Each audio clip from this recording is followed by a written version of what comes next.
তো গাইস আমি বাজার থেকে আইছি, পরোটা লই আইছি। তো আনছি ঠিক আছে, কিন্তু কেমনে রান্না করবো তো ভাবছি এই রেসিপিটাও তোমরা সাথে শেয়ার করতাম। তো আমি রান্না বয়েছি, এখানে দেখাইতেছি।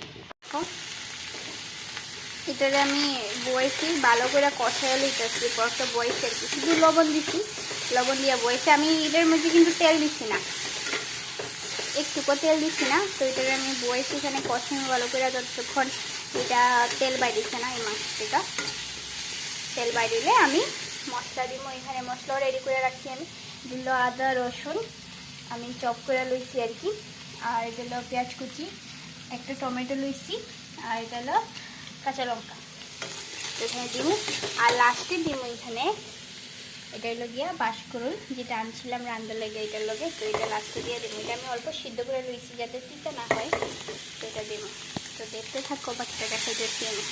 আমি বিল্লা গেছি গা, বাকিটা দেখাইতাম। তো তোমরা দেখতে পারতেছো, দেখছিলা যেটা আমি কষাইছিলাম একটু মাংসটা। কষাইবার পরে কিছুক্ষণ পরেই আমি সব মশলা একসাথে দিয়ে লাইছি। হলুদ, ধনিয়ার গুঁড়া, জিরার গুঁড়া, লঙ্কা গুঁড়া সব কিছু দিয়ে লাইছি। এবার করে এটা ভালো করে কষাইমু যতক্ষণ এটা মরছে না, ভালো করে মানে ভালো করে মজুক। আর আদা রসুন যে কাঁচা কাঁচা কাঁচা গন্ধ যেটা আছে এটাও যাইব গা, যাওয়ার পরে বাঁশকুড়ুলটা দিই মরে। দেখো আমি বাঁশকুড়ুলটা দিয়ে দিচ্ছি।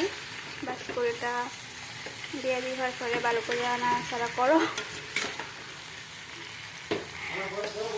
লাগার পর বাঁশকুড়ুলটা একটু মশলা টশলা লাগুক, তারপরে গরম মশলাটা দিয়ে নামাই দিয়ে মারবে।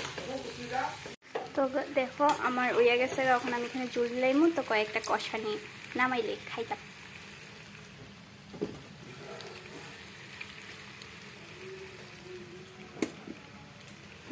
তখন জুল দিলাম।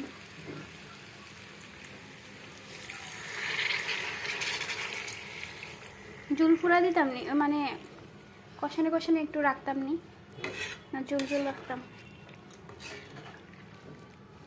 তো জুল বেশি দিছি না আমি, একটু দিতাম নি জুল। দেখো স্যার একটু দিই জুল। এখন এমন লাগে পরে কিন্তু ঠিক হয়ে যাবে। আমি আগুন কমাই আই কিন্তু রাঁধছি পুরাটা রান্নাটা। তো এখানে একটু জোর দিছি, এখন একটু আগুনটা বাড়াই দিছি। তো লাস্টের দিকে তারপর একটু এটা ভালো করে ইয়ে হয়ে গেলে তারপর এটা লাস্টে গরম মশলা দিয়ে নামাই নেবে। বাস হিট হয়ে গেছে গা। তো লেবু শরবত, তো লেবু শরবতের সাথে এটা খাইব।